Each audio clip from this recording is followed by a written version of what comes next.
Een Ljouwerter die in het Jiddisch jongt. Jaap Mulder docht het. Dit weekend viert hij met muziekgroep die Goyim een jubileum. En wat nou als je als vrouw binnen wordt, maar je viel je geen vrouw. Maar er is nog een probleem, je viel je ook geen man. Psycholoog Irma van Stijn vertelt aan het bijzondere verhaal van Jikke Bosma. Goeiem, dit is Bient. Op de dag dat Luc IJzinga nog een paar dagen de baas is bij Sportclub Heerenveen. En hem nou de zwiere taak om naar alle ellende van bestuurlijke rest te zorgen. Goedemorgen, goedemorgen, goedemorgen. Wereld zonder zorgen. Goedemorgen. Eerste dag, hè? Ja, precies. Goedemorgen. Goedemorgen. Welkom in het mooie stadion. Dank u wel. Toch? Absoluut. Nou, klaar. We gaan ervoor. En bij de mooiste club. En met de mooiste club. Zeker naar gisteren. Goedemorgen. Luc IJzinga. Rees de Zwart. Aangenaam. Je bent aan het wassen. Ja, kom van de school, hè? Ja, precies. Goedemorgen. Hoe is het? Nou, goeiemorgen en goeiejoen, Luc. Want we zijn nou een paar dagen aan de slag als algemeen directeur bij Sportclub Heerenveen. Kist elke hier in tussen? Ja, de meeste wel. Ja, er komen af en toe nog wat mensen binnen die er korter werken. Of de vrijwilligers zijn natuurlijk niet elke dag op het stadion. Vervullen een superbelangrijke taak daar. Maar dat is snel gegaan. Ja. Ja. Dan komt u uit het hutfietsen. Ja. En dat lijkt een beetje een trend te worden. Hè? We hebben Robert Eenhoorn, Bigelies, komt uit het honkbal. Die zit nu bij AZ. We hebben vanzelfs Toon Gerbrands, komt uit het volleybal, zit bij PSV. Is het een vaardeal dat je net uit de voetballerij komt? Nou, dat weet ik niet. Dat kan je eigenlijk alleen maar achteraf constateren als ik iets heb kunnen veranderen. Iets kunnen verbeteren. Dat Heerenveen weer gewoon in wat rustiger vaarwater komt, zoals je al zei. En dat kan je alleen maar achteraf constateren of het een voordeel is geweest dat ik niet uit het voetbal kom. Maar wat kun je dan inbrengen vanuit een Eftergroen, uit de hutfietserij, nou bij Heerenveen? Nou goed, het wielrennen, en dat zal je gemerkt hebben, de afgelopen 10 jaar heeft het een enorme cultuursverandering moeten ondergaan. Dat is met horten en stoten gebeurd. Het was hard nodig. Maar dat zorgde er wel voor dat al die wielerploegen eigenlijk met alles wat ze deden en hoe ze dingen inrichten, eigenlijk het papier hebben moeten omkeren en zeggen, als we het nu vandaag nieuw zouden doen. Wat is dan de ideale manier? Dus ik zie mijn taak ook gewoon om de goede vragen te stellen. Waarom doen we dit op deze manier? Waarom kunnen we het ook anders doen? Is er een betere manier?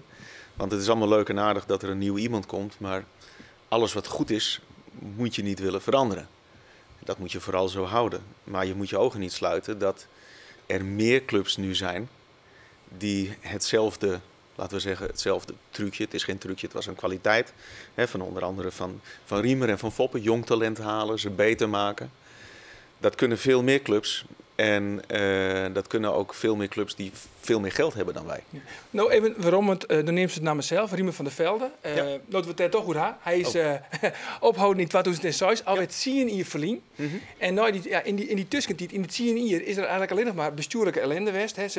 Al die vakjongens hebben het net opredden. Van Koos Vormsma, onder Robert Veenstra, van Ime Kuper, onder Jelke van der Wiel. Ze zijn al hier sneuvelen. Ja, maar goed, kijk, al die mensen die zijn met de beste bedoelingen zijn ze aan die job begonnen. En door omstandigheden, en ik ken alle ins en outs niet en ik hoef het eigenlijk ook niet zo zeer te weten, is het al die mannen niet gelukt. En er zijn was toch wel weten waarom zij sneuvelen binnen? Tuurlijk, maar niet tot in detail. Want volgens mij, het zijn ruzies die soms 6, 7 jaar geleden gebeurd zijn. Ik vraag me af of iedereen nog weet waar de ruzie eigenlijk over ging. Wat ik belangrijker vind, is dat ik de organisatie veiligheid geef. Want die hebben wat voor de kiezer gehad. Dat ik hen de veiligheid geef om vanuit vertrouwen naar elkaar gewoon weer te bouwen aan de toekomst. En iedereen vindt er iets over in het voetbal. Dat is heel anders dan bij een wielerploeg. Een wielerploeg rijdt overal. En hier zit je op een stadion en de mensen komen naar dat stadion toe en de lijnen zijn kort. Allemaal leuk en aardig, maar we moeten wel op een gegeven moment moeten we weer naar voren gaan kijken. Leren uit het verleden, leren, snappen waar het verkeerd is gegaan. Ja, want er liggen natuurlijk een paar hele belangrijke dossiers. Ja. Wat is nou die grootste uitdaging? Nou, de uitdaging is om al die bordjes op die stokjes op een goede manier in de lucht te houden. Want we moeten op een heleboel verschillende vlakken. Commercie is er een, bestuurlijke rust is er een. We hebben een hoofdsponsor nodig. Ja, laten we het eens over gaan. Die haatsponsor. Is er al een concrete partij? Er zijn partijen waarmee we gesprekken voeren. Maar goed, we zijn niet in de situatie dat ze, en dat is geen enkele sportorganisatie, dat ze de deur komen binnenvliegen. En dan hebben we natuurlijk een verhaal met Unive gehad de afgelopen 15 jaar. En dat is lang hè, voor een sponsorovereenkomst. Die komt Savisa net waarom als haatsponsor, Unive? Nee, Unive doet een stap terug en blijft aan ons verbonden. Maar die hebben natuurlijk ons meegeholpen in de eerste ontwikkeling. Een heel stuk ontwikkeling in die 15 jaar. Nou, daar heeft Heerenveen en Unive hebben er beide goed van geprofiteerd. Het was een goede relatie. En nu hebben we dus de mogelijkheid om een bedrijf aan ons te binden. Wat in de volgende ontwikkelingsfase weer met ons mee kan groeien. En Maar, daar zijn we dat trouwens een Fries bedrijf worden? We hoeven onze ogen niet te sluiten. Er zijn natuurlijk bedragen mee gemoeid, sponsorbedragen, waar niet elk Fries bedrijf direct bij kan aansluiten. Nee, Kijk, dus. Maar nee, ik sluit het niet uit. Nee. Ik sluit het echt niet uit. We zijn interessant genoeg om ook Friesland, maar daarbuiten ook, om een sponsor wat te bieden. Ja. Nog even kwart, want Foppen maakt het seizoen al. Ja, Maar gelukkig ja, wel. dan moet er natuurlijk wel een nieuwe trainer komen. Klopt. Waar wordt dat? Ook al zou ik het weten, Ja, dan nog? dan zou ik het je nog niet vertellen. Nee, daar wie ik op Dat is de vaak zo in voetbal. Hè? Dus heel vaak dan is er nieuws, maar dat nieuws dat wordt nooit verteld. Iedereen weet het, maar niemand zegt wat. Dat is altijd, vind ik iets wat aan voetbal wel kleeft. Dat er niet genoeg openheid is wat jou betreft. Ja, iedereen weet al dat een trainer ergens naartoe gaat, maar tot het moment daar is, zegt echt niemand zegt iets. Dat is Nee, maar goed, onder de tafel gehouden worden. Nou, tot nu toe is er nog niks wat we eventueel zouden, of wat zou kunnen lekken, laten we het maar zo zeggen. Hè. Er zijn verkennende gesprekken natuurlijk. Heerenveen is een club die altijd met jonge spelers gewerkt heeft, jonge spelers ook beter maken. En dat zorgt ook voor een goede vibe rond die club. Ja. Dus je moet ook iemand hebben die warmte die er heerst, de cultuur die er heerst en die rode draad weer wil oppakken, ja, die zich daar goed bij voelt. Want die functie willen jullie wel houden, dat jullie jong talent spotten en zo zie je echt, dat soort mensen die dan zeg maar verder brengen. Ja, tuurlijk. Ja, tuurlijk. En bij daar is natuurlijk de bestuurlijke rest weer heel weer waarom. Nou, het is dat we daar op inzetten, toch? Daar moeten we zeker op inzetten. Okay. Daar moeten we zeker op inzetten. En als dat gelukt is, dan ben ik hartstikke blij. Want dat is ook het teken dat ik van veel mensen dan het vertrouwen gewonnen heb. En dat is waar ze behoefte aan hebben. Ja, dank voor die verhaal, Luc IJzega. Heel wat oors, want het gaat net goed met de liep, maar een grijdenvogel dat het wel wat beter met gaat, dat is de skriers, aan een reportage. Wat nou als je als vrouw binnen wilde, maar je viel je net zo. Sterker nog, je viel je ek geen man. Dat is het verhaal van Jikke Bosma uit Sais-Bjerrum. En hier aan tafel Irma van Stijn. Irma, dat bent wel vaker te gast bij u in het programma. Bist ook de psycholoog van Jikke. Ja. We zag ook een foto achter mij van Jikke. Vertel eens, waar is Jikke? Ja, Jikke is een ontzettend warm en lief mens. Die erg van voetbal houdt, overigens. Dat is mooi. Ja, die heel veel jaren geleden heeft onder het feit, wat ben ik nou? Nou, daar zal ze waarschijnlijk wat over vertellen straks. En die ook heel lang gedacht heeft, er is iets mis, depressies, gedoe. En waarbij je voelt dat er een ongelooflijk warm, mooi, integer mens onder zit. Maar die duidelijk niet in het hokje volledig man en volledig vrouw valt. Ja, want Jikke woest zelf net in de studio zitten, dat wie wat tussenpand, maar haar wel thuis opzocht. Ja.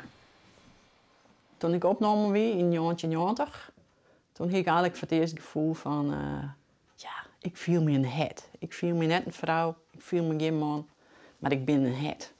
Ik hou van stoere kleren en ik hou van voetbal. Nou ben er wel meer vrouwen die daarvan horen, maar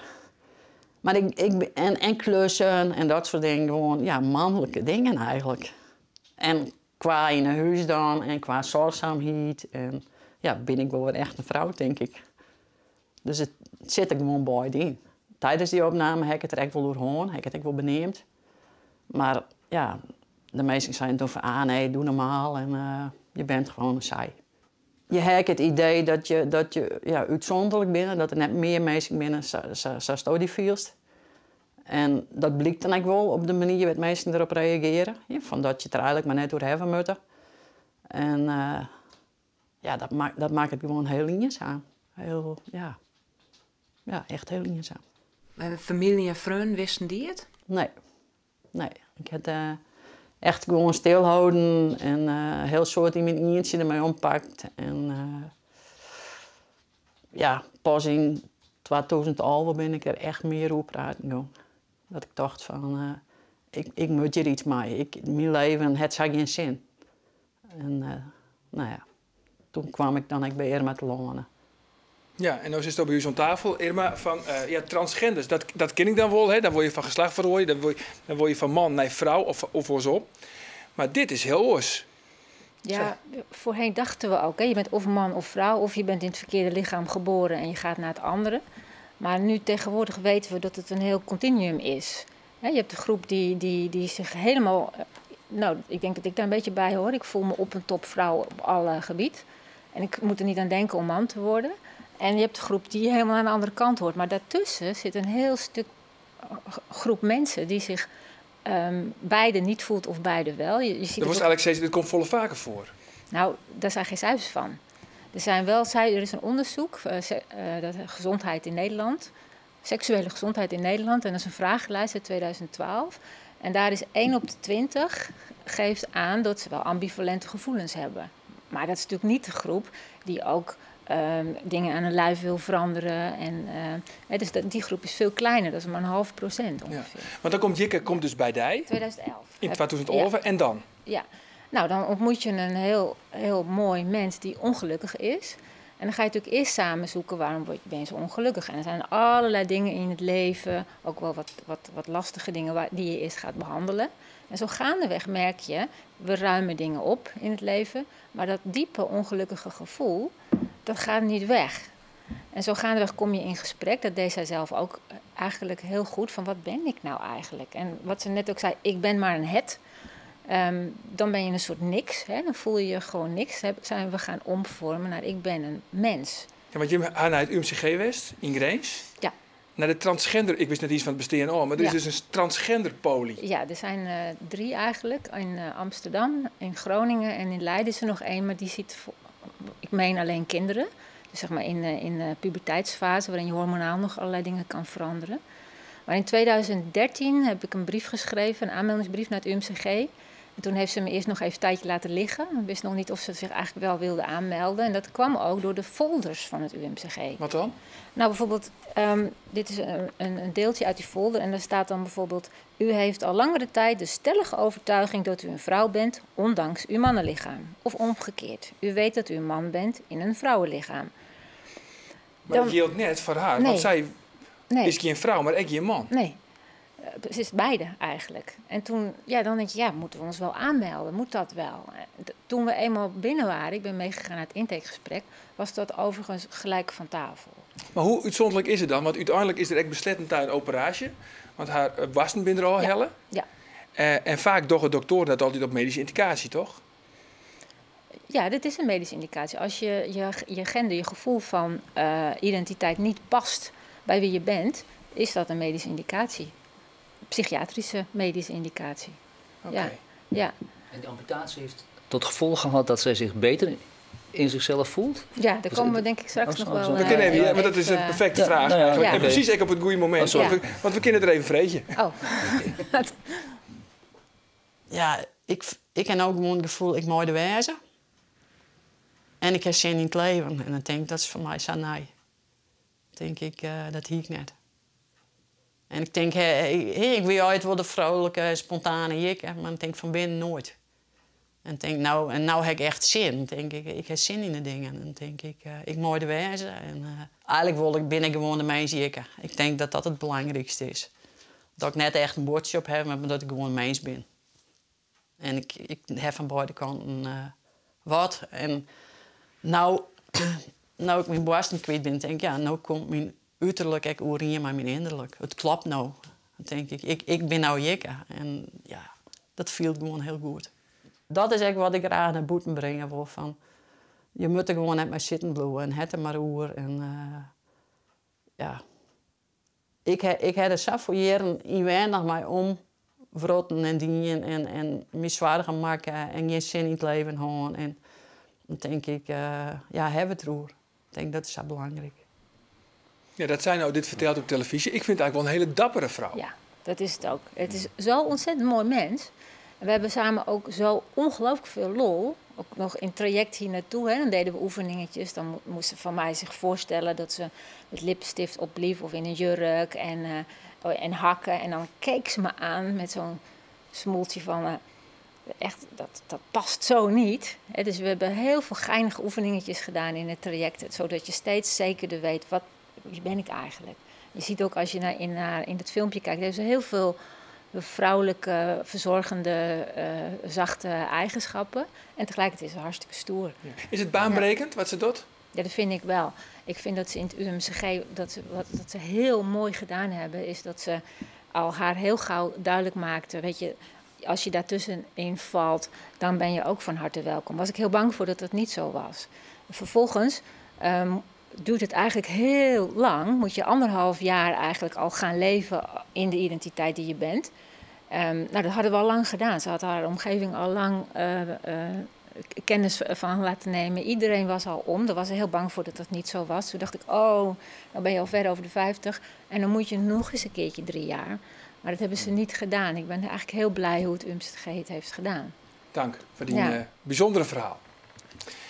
Vliede weken kwam Sammer en Ian het bericht dat het weer wat beter liep te gaan, maar de skriers allereerst in gewoon gebieden die daar speciaal voor de Greidevogel in Rjochten binnen. Vrienden hier zeggen we in zijn gebied de skriezenkrieten bij Itzegeer.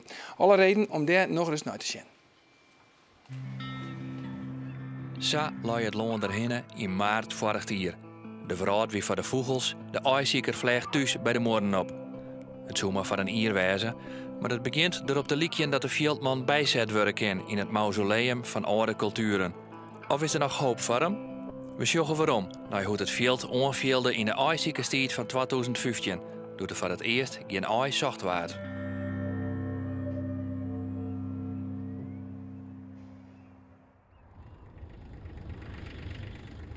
Boeren binnen het probleem. Dat is lullig, want het is correct de boer dat wij de graaidvogel aan te tankje hebben. Vooral de skriers, die kunnen nergens op de wraten lonen als op het vlakke, wat dritsige gasloon dat alleen nog wij hier hebben. Of hien.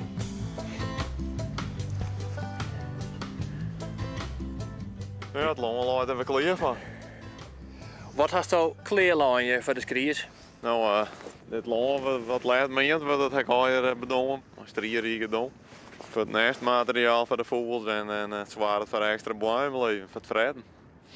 En daar kan je in plaats draas die skriers dat hier komt in ploegen, dan ben je zo'n soort plakjes, daar strieken ze de eerste deel.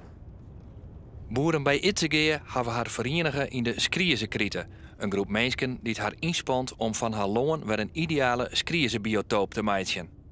Ik zwaar gewoon van een mozaïek als het ware. Dat elk perceel of deel van een polder heeft verschillende gaslengtes. En dat is vooral van belang voor het opgroeien van de pieken. Want daar gaat het sinds heel vaak fout met een graaidevogel. Ja wis, je kent het skieren, landbouw en natuur. Zodat de boer de handen vrij had om zijn productie op te vieren. Maar Klaas Oevering had een hillige missie. Hij wil de skriers en de boer net uit elkaar hellen, maar juist weer bij elkaar brengen. Ik denk dat het juist bij de boeren leren mag. Want die kan goed begraaien voor passie, had ze maar weten hoe. En als het maar mogelijk is dat het kan, economisch, dan laat hij van mij de sleutel, denk ik. En dat hoeft bevoorst net te leren te extensief of ouderwets boertje, zei Oevering. Sterker, het zou wel eens heel efficiënt en modern wezen kennen. Moest ik zien wat voor product als er al is. Dat is volle kruidenrijker en structuurrijker. En ik kan zien dat dat een goede werking heeft op persoons van elkaar en dat ze daarmee ouder worden. Dus ik ben eigenlijk meer op zoek naar het optimale model. Zie ik tussen nevenweg. Want de boer zou wel eens net alleen nog het probleem, maar vooral ook de oplossing wijzen kennen. Alle indicatoren die duiden erop dat het heus wel mogelijk is. Alleen dan moest het wel mogelijk zijn, economisch. Maar naar je verdienmodel zocht worden van hoe kan deze manier van werken en economisch het woord van mij rendabel maken. Dat ik de volgende generatie weer maar verder kan. Daar moeten we al energie op inzetten.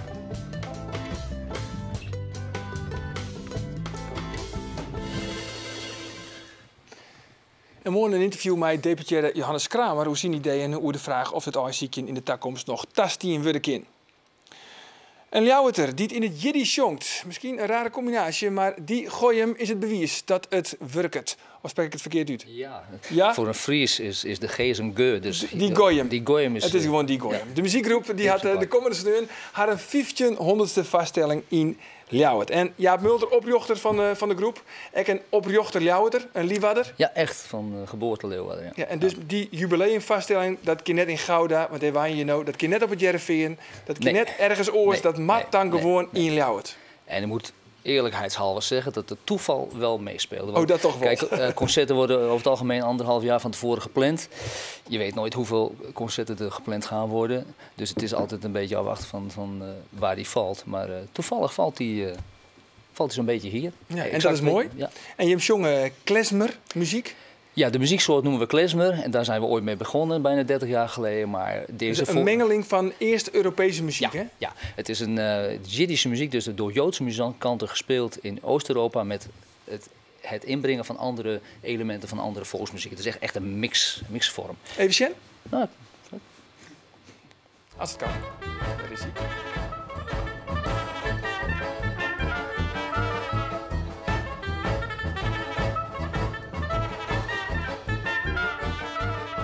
Deine Herrlach, deine Geindelach, bist mir zugezeugen, schein wie die Wonne, lichtig wie die Stern, von Himmel am Madonna, bist du mir zugeschickt. Ja, om even een indruk te krijgen, en begint ik aan te luisteren, wat betekent die muziek voor jou? Ja, voor mij was het samenkomen van bepaalde dingen. Ik studeerde geschiedenis en ik zat heel erg in Joodse geschiedenis, ook wat betreft de Tweede Wereldoorlog, maar ook alles wat daarvoor zat. En ik stuitte daar op een cultuur.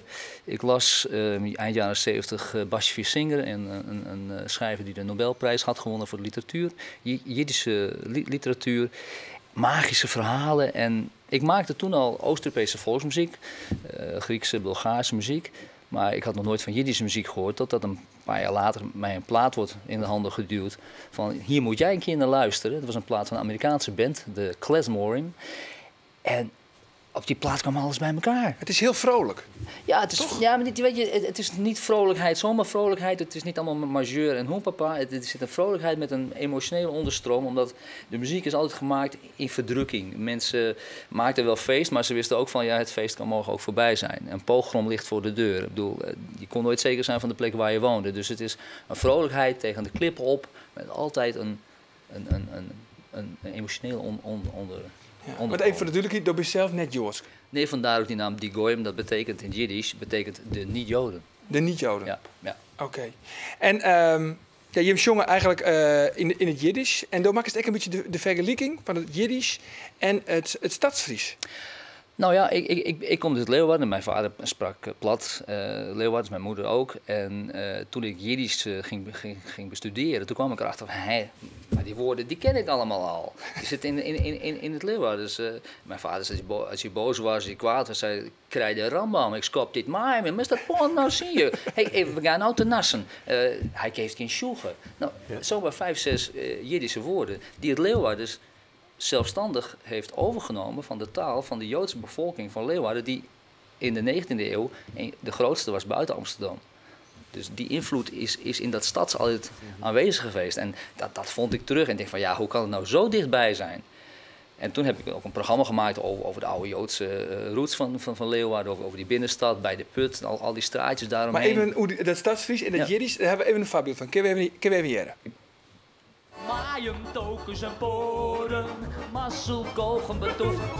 Getijsen, smotsig en sores, nassen te makken, bezoek. Sjoegen, joekel, ella, zand, laloenen, capsones en smoel. Smeren, jatten en waaien, u begrijpt wel wat ik bedoel. Ja, ik vind het hele vrolijke muziek, eerlijk is eerlijk. Dan nog één dingje, want we zien deze kerk zitten te praten hiervoor. En toen zou dus het woord betoefd. Als je betoefd bent in het Fries, dan ben je ergens goed in. Ja, ik vroeg je of je wist wat dat betekende. Nou, inderdaad, je bent er heel erg goed in. Betoefde voetballer of kaatser vaak. En toen zei ik, ja, betoefd is het enige Jiddische woord in het Fries. Wat ook in het Friese woordenboek staat. Dat is eigenlijk een Jiddisch woord. Het is puur 100% Jiddisch. En het is heel mooi, het is op een hele speciale manier in dat Fries gekomen. Er was een kaatser, meneer Hilarides uit Pingjum. Dat was een hele goede kaatser. En die was herenboer daar, en ik praat over 1900. En die nodigde elk jaar een Amsterdams toneelgezelschap uit om daar op te merken een voorstelling te geven. In die tijd waren dat voornamelijk Joodse mensen die zich in de amusementsindustrie bezighielden. Dus, en op een gegeven moment staat zo'n Joods groepje bij dat kaatsveld en die zien die Hilarides, die slaat een prachtig mooie bal. Dus de ene zegt, nou meneer Hilarides, u bent wel een betoefd kaatser. En Hilarides, die vond het zo'n mooi woord. Dus die heeft gezegd dat betoefd, zichzelf aangemeten. Dus overal iemand die goed was, dus zei kwam Hilarides, jo ben je wel een betoefd spreker. En zo is dat heel langzamerhand in het Fries terechtgekomen. Prachtig verhaal. En dat sprint je maar dat hij oorspreken, het keertsen. Ja, zeker. En dat plat Leeuwarders, plat Franeker. Dat liep het wel wat op elkaar. Ja, en Snekers, dat heeft er wel wat van. Ja. Betoefd vind ik een mooi woord. En dan ga ik hem gebruiken ook. Betoefd, ja. Betoefd. Het klinkt een beetje als een betoefd algemeen directeur. Ja, dat dacht ik dus ook. Nee, je bent betoefd. De zakenkunde. Dus als je nou een betoefde voorzitter wordt, dan is alles goed. Dan is alles goed. Mooi. Ja. Want Sneun, dan is de jubileumvaststelling van die Goyim in de harmonie en Sneun te mooi, want dan spelen ze nog bij de band op de radio bij Douwe Heringa. Ja, in de bak. Dan zitten wij ook even in de bak, in de baaiers. Niet vanwege het jatten, dat is ook weer Jiddisch. Jatten, baaiers en allemaal Jiddisch. Maar dan in het radioprogramma op en uit, dus bij Douwe Heringa in de Blokhuispatten in de bak. Ons 4. Tiege dank van je komst naar de studio, van je mooie verhalen. Morgen dan ben we er weer. Voor nu nog een hele gezellige jong. Dag.